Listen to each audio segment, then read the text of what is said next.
Now, we all know that platoons can only consist of 4 squads: Alpha, Bravo, Charlie, Delta. But shortly after PlanetSide was released out of beta, I joined an outfit that was conducting operations with a static squad that they nicknamed Echo Squad. Now, Echo Squad was communicating directly with platoon leaders through Discord or TeamSpeak at the time. And what they were primarily responsible for was area of denial, prepping future cap points, and generally conducting sabotage and espionage. So those members of that squad were considered static. In other words, Echo Squad membership didn't change very often.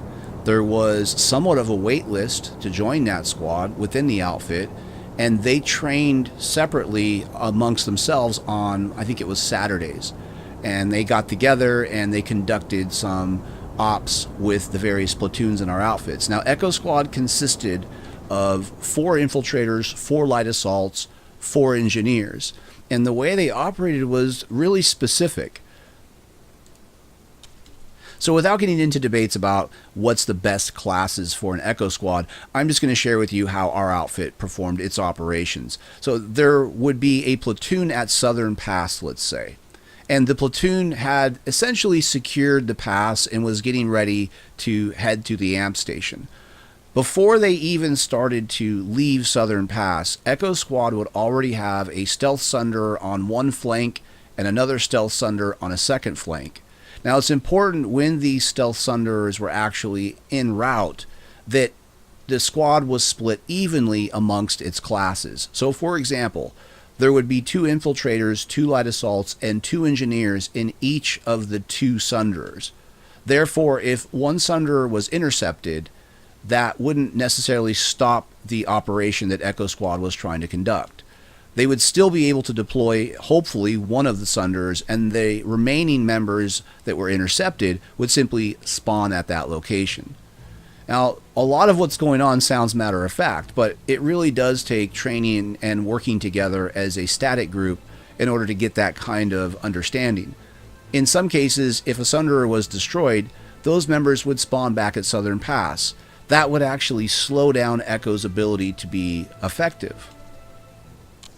Now, of course, a lot's changed in PlanetSide over the years with the introduction of the lattice in particular. This affects your ability to conduct certain types of operations behind enemy lines. But the concept behind Echo Squad still functioned for a number of years within that outfit. In some cases, what they would do is have the infiltrators busy hacking terminals and turrets, while the light assaults were busy prepping to capture the actual points. The engineers, once they laid out their deployable explosives and various other types of area denial operations, would make sure that they went back to the stealth sunders, equipped claymores, and then they would go into the actual generator rooms and be ready to disable the generators.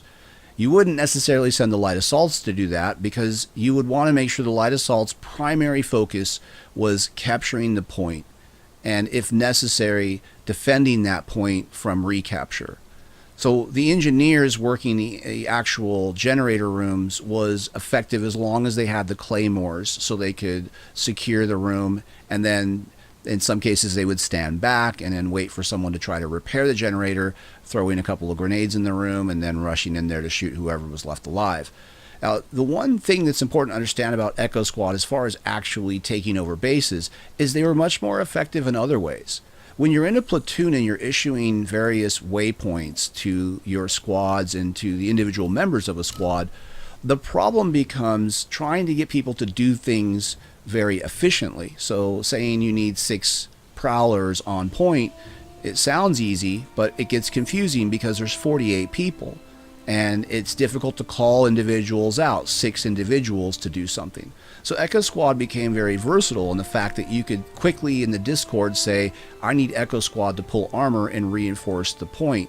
I need Echo Squad to pull all light assaults and conduct various types of operations. So Echo Squad ended up being very versatile in the fact that communication was clear, waypoints were incredibly simple, and executing different types of operations became somewhat of their forte. They were working together consistently, they were a static group for the most part, and they were incredibly, I would say, incredibly effective at helping platoons stay aggressive and mobile.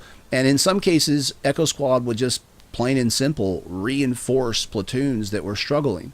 So that's the concept behind that Echo Squad. I would say the number one ability they had was the ability to make decisions on their own and clearly understand the orders that were being given, versus the somewhat chaotic nature of a platoon with all of the chatter and all of the waypoints and the people running here and there.